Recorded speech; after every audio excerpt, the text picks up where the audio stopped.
Welcome in to Outkick the Show. I'm your fearless leader, Clay Travis. Outkick the Show is presented by Oddshark. Go to Oddshark for all your gambling and informational related needs, including, right off the top, bowl gambling picks that we'll get to a little bit. I've got Lane Kiffin and the FAU Owls covering tonight against, who are they playing? Akron?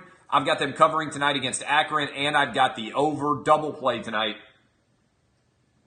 Make sure that you get hooked up now. Go ahead and get your bets in right now. You can go check out the breakdown at oddshark.com. They've actually got great breakdowns of every college football bowl game. If you're not familiar with both teams, and if you're like me during the holiday season, you just want to kick back and actually have a couple of beers and put some money on the game. All right, I also want to tell you, it's Christmas season. It's the holiday season. You're always going to be spending more money than you would have anticipated this time of year.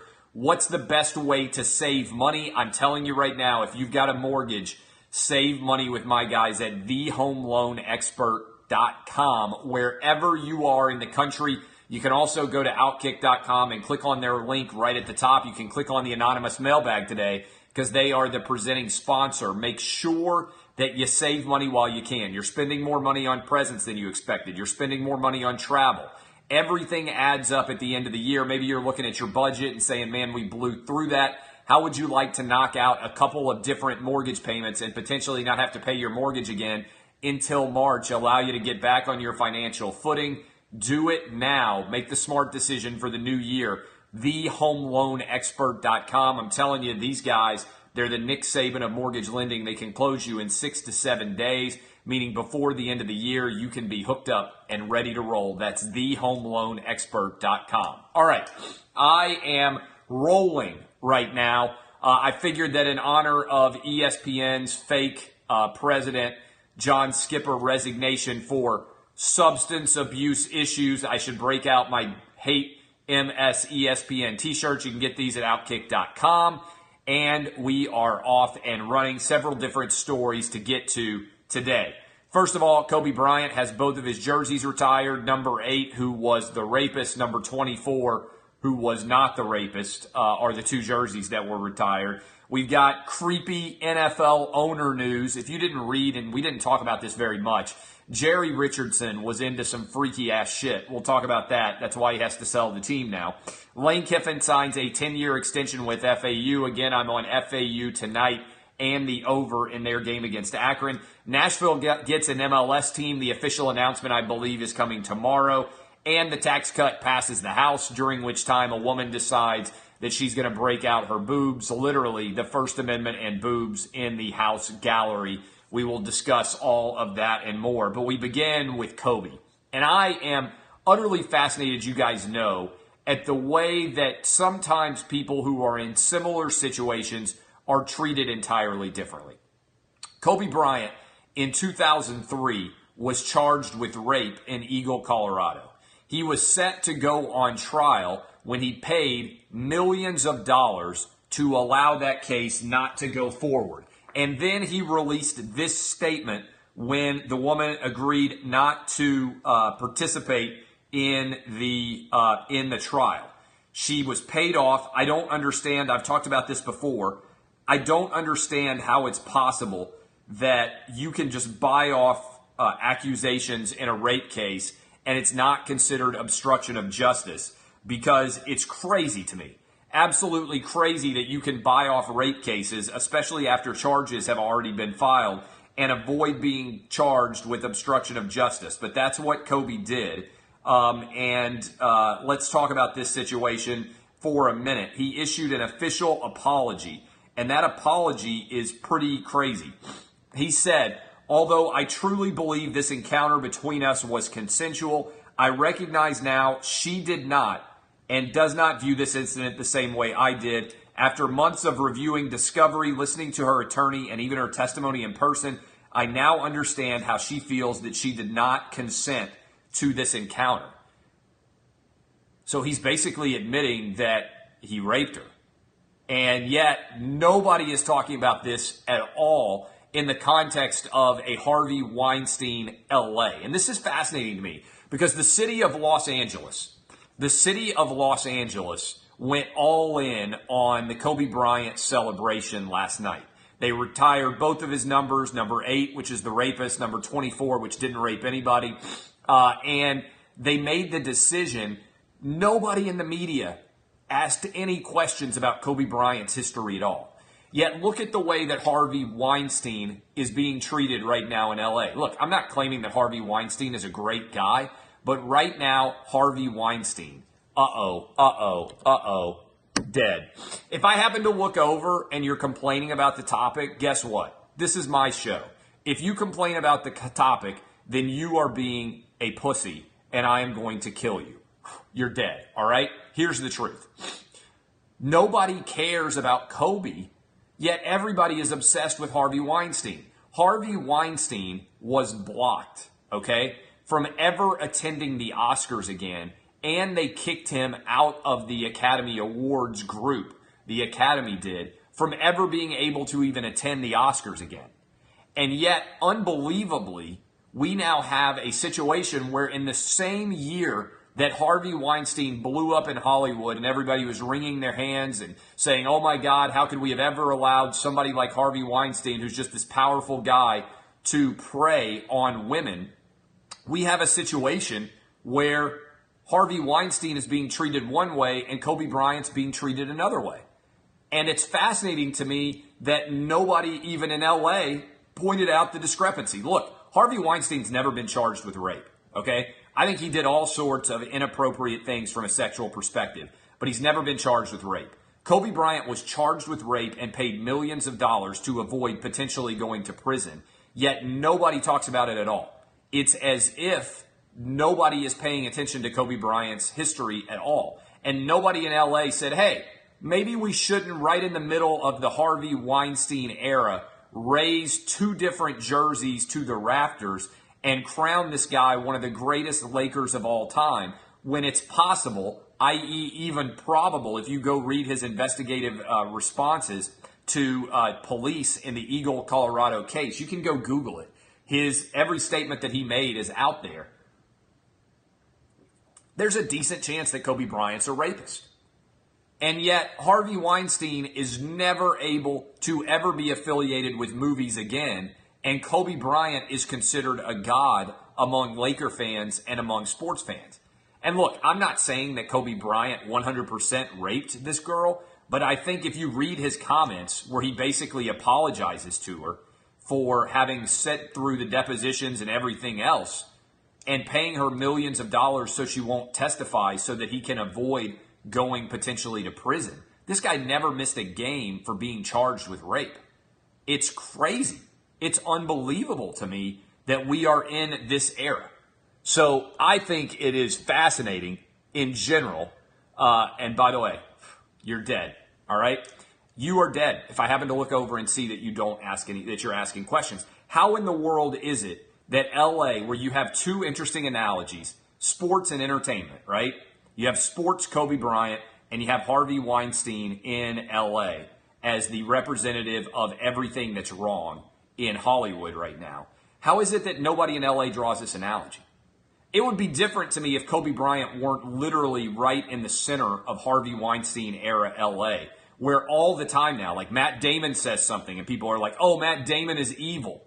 You know, just because he said, oh, there's difference between smacking a girl on the ass and raping her. He's like, there's a spectrum of inappropriate behavior. People are like, how dare Matt Damon say there's a spectrum of inappropriate behavior? Me too. Oh, slapping somebody on the ass is the equivalent of everything that's inappropriate in the world. And I'm not saying you can't like Kobe Bryant as a basketball player, but have we not learned the dangers yet in the world of sports of lionizing a guy because he happens to be good at basketball and believing that he didn't rape somebody because of that?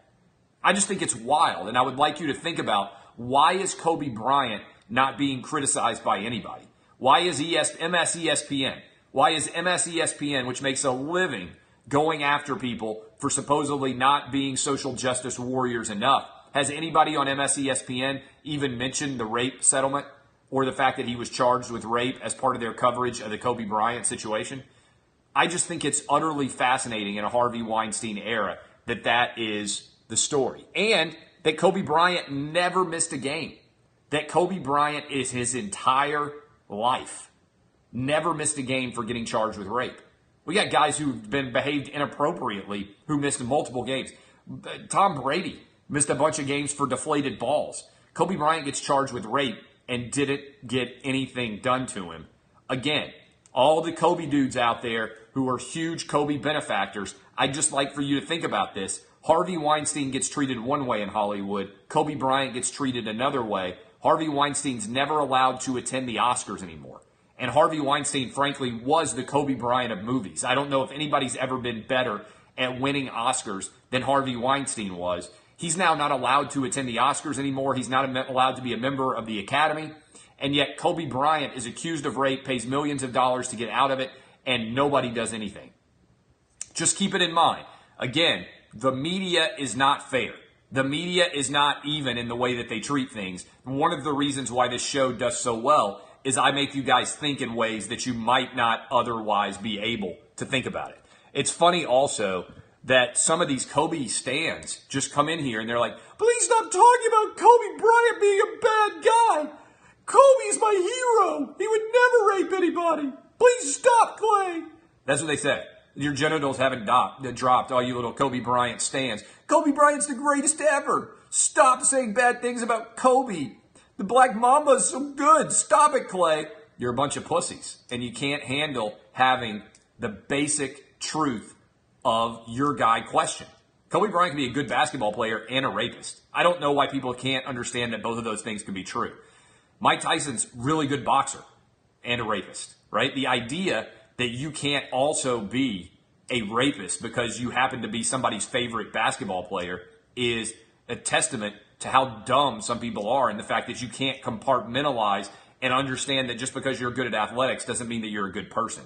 So I want you to think about it. Just contemplate it. Why is Harvey Weinstein being treated one way, and Kobe Bryant being treated another way, when Kobe Bryant has been charged with rape, unlike Harvey Weinstein, when just like Harvey Weinstein, Kobe Bryant has paid out millions of dollars and gotten a woman to sign a non-disclosure agreement. And when you heard me say, again, Kobe Bryant apologized to this woman.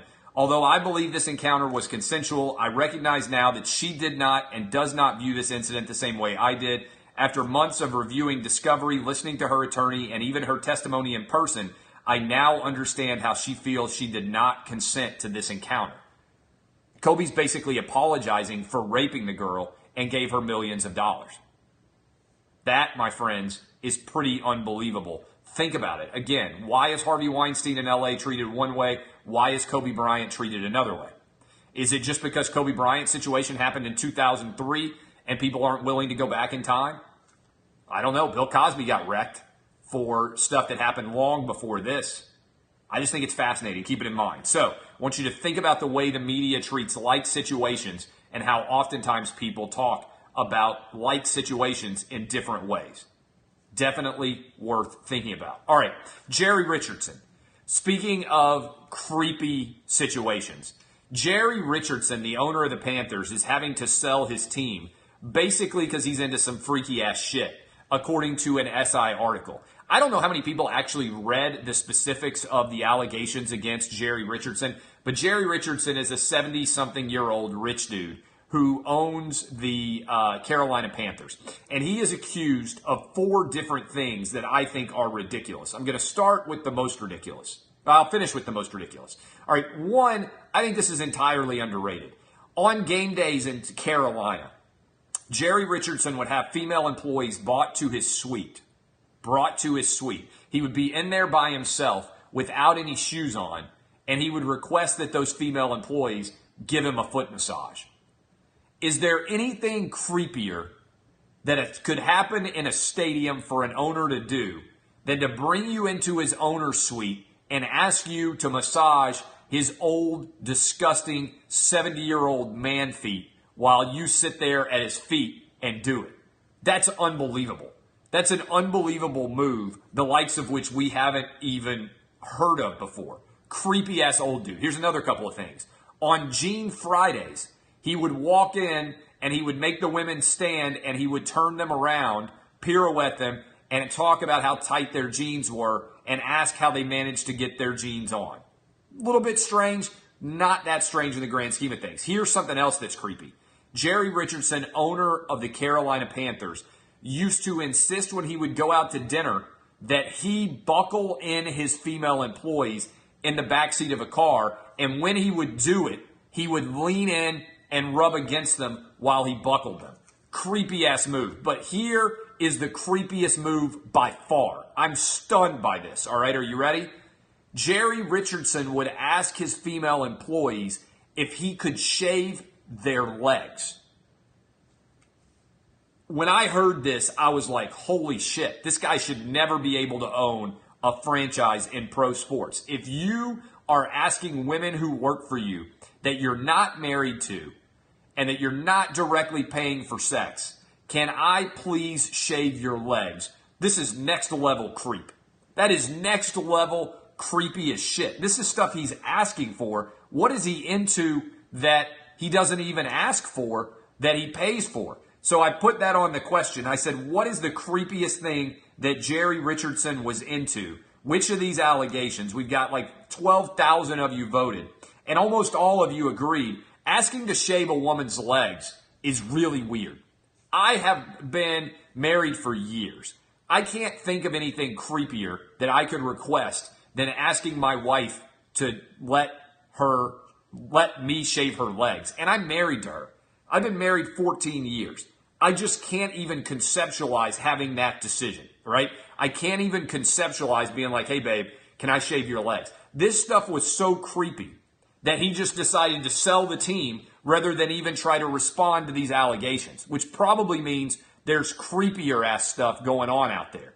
This is unbelievable. So those were the things that Jerry Richardson was into. I don't even get it. I would be so nervous. I don't like shaving my neck, right? Like, I don't like shaving in general. It's why I grew a beard.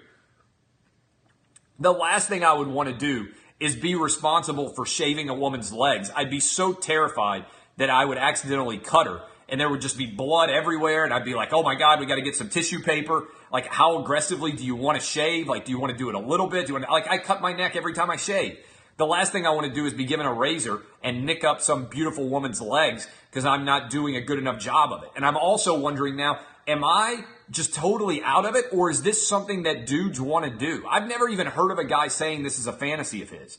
I've never even heard of a man saying, like, you know what I'd love to do? I'd love to shave her legs.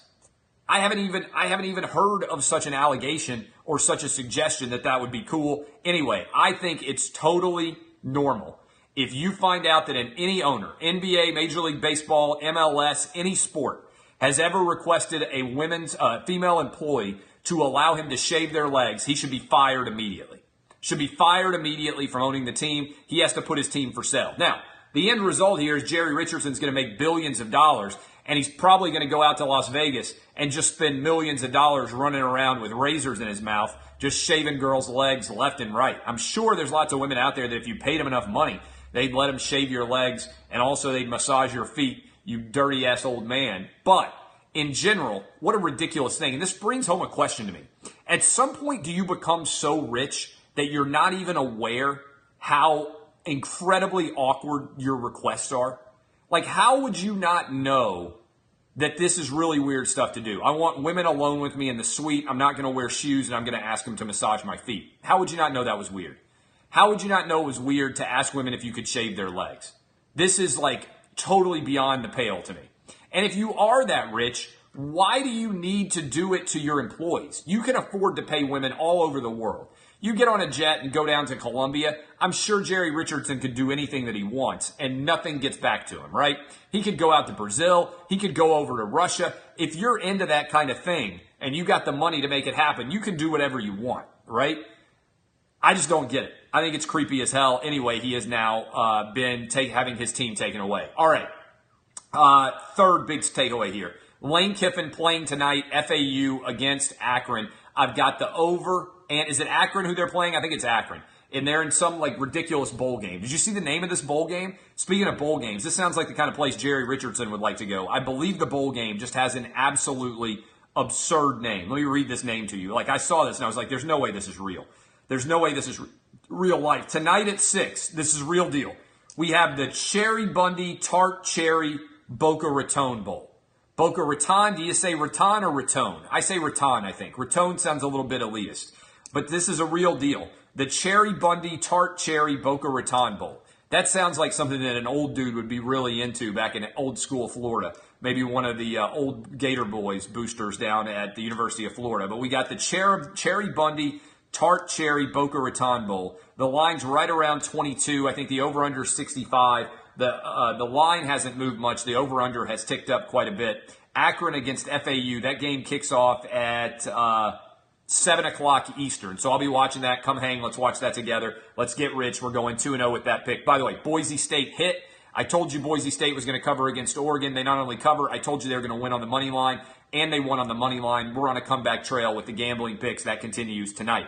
Lane Kiffin, 10-year extension. Over under how many of those 10 years Lane Kiffin actually coaches at FAU? I think a year and a half. I think it's possible that he doesn't leave after this upcoming year because he's going to have a really good team, and I'm not sure how many great jobs are going to come open. I'm not sure how many great jobs are actually going to come open, so I think the over-under should be 1.5. I think the over-under should be 1.5. He's definitely going to be there one more year. We haven't seen what the buyout actually is, but I'm sure the buyout is not that substantial. But they want him forever. I think over-under is 1.5. It's possible that he has another 11-win season next year. I just don't know how many great jobs are going to come open. I don't know how many great jobs are going to come open and how long they're going to need him to stay down at FAU. I think he likes it down there. I think he's got a good gig going. I think he would certainly leave for a bigger job. But right now, Facebook and Periscope, how many of you can name a great job that you think is likely to come open at the end of next year, after all the jobs that we saw come open? Nebraska, UCLA, half the SEC. How many of you can actually name huge jobs that are likely to come open? LSU, okay. LSU's possible. SC is possible. They're not going to hire him at SC. Great jobs. Great jobs. Yeah, I just don't think there's that many great jobs that are actually going to come open. LSU's a good guess. LSU is a good guess. I mean, if Ed Ogeron went 7-5 or 8-4 in his second year, I think he would be gone. But that is kind of interesting. There aren't that many great jobs. LSU's a good guess.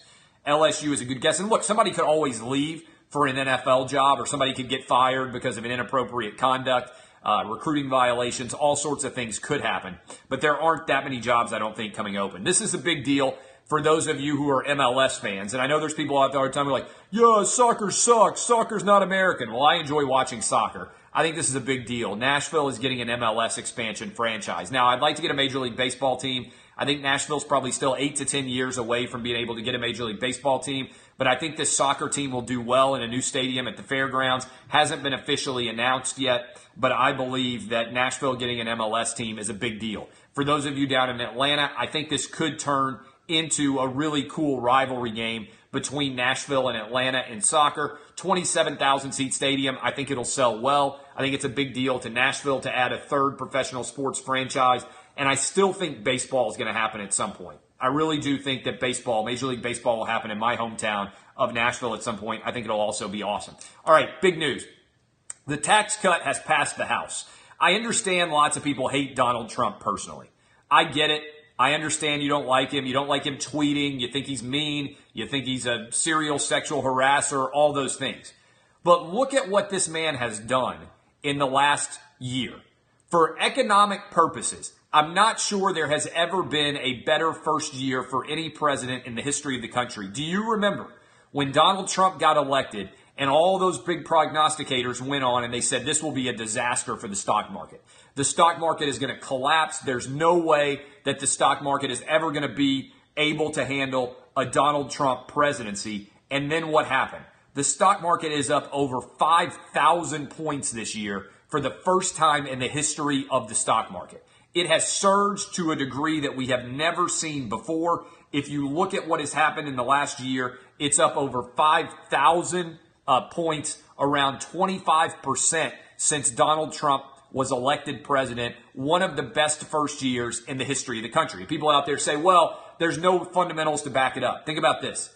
The unemployment rate is at a low all time for the 21st century. Okay? There have never been more people employed in the history of this country than right now, and there has never been a lower unemployment rate. All right? There has never been a higher per capita average earnings for a family, the median, not like average, meaning you divide by somebody who's making $1 billion a year, the average. There has never been a higher per capita income in the history of the country than right now. And the stock market has never had a year like this. We're at an all-time high. So I understand you might not like Donald Trump. He has been phenomenal for the economy. I think the tax cut is going to make sense. I think it makes sense to lower the overall corporate tax rate. I think it's going to increase hiring. I think it's going to lead to more growth.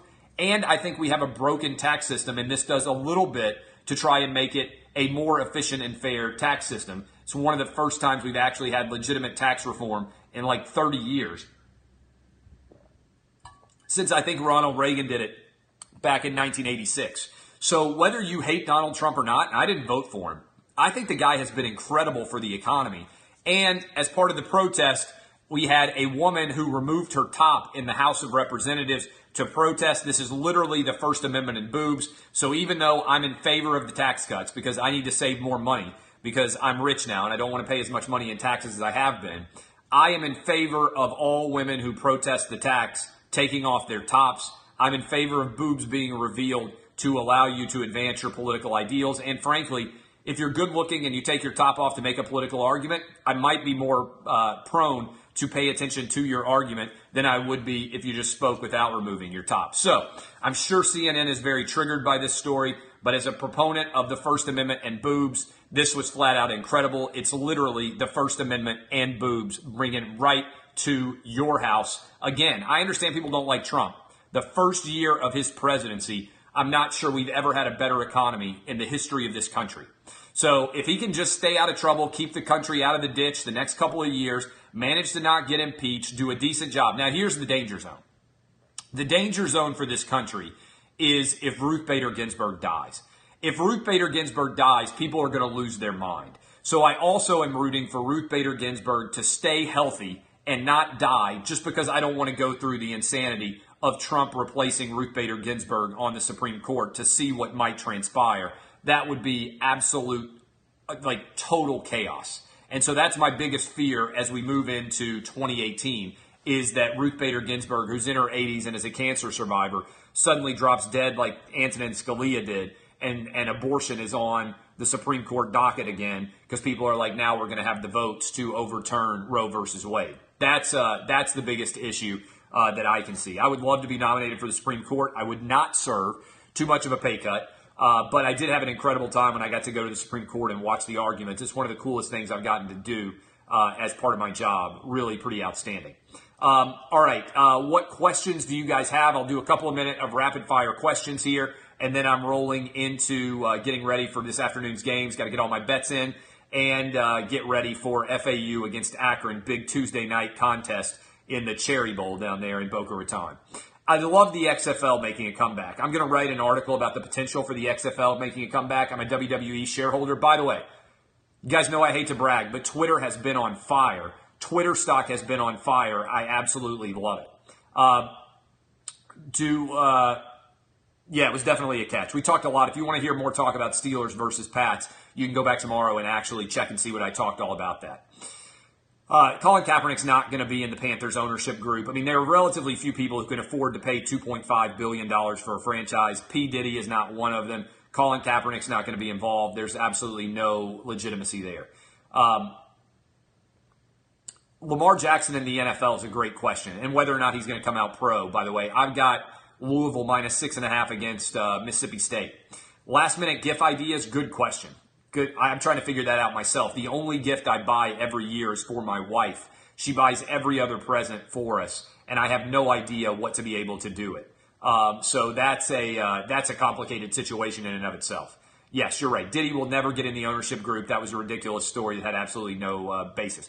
Like the tax bill, I think it's complicated, but yeah, I think the tax bill is overall a good deal for the American economy. I think, look, you can dislike Trump for a lot of reasons. Again, the stock market has loved him. Everything that he has done, business has been in favor of. If businesses succeed in this country, more people get jobs. I don't understand why the far left does not understand this. If companies succeed and make more money, then they hire more employees.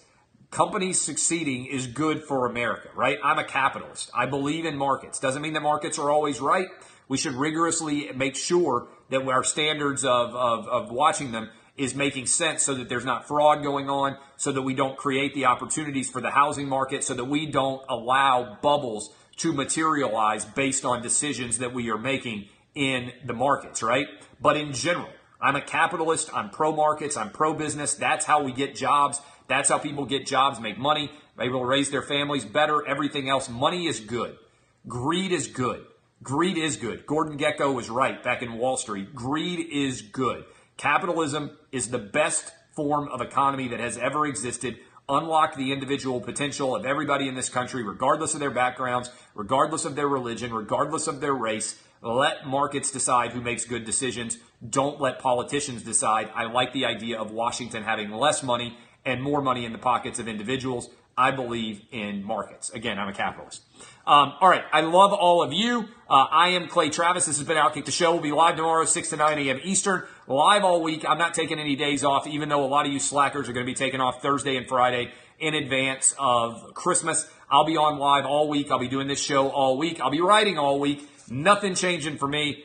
And then next week, I'll be off because I've got to go to Michigan with my family. Love all of you. My name is Clay Travis. This is Outkick the Show. Go check out OddsShark. Get your gambling previews done. And if you need to save money, go to thehomeloanexpert.com. I am Clay Travis. Kisses.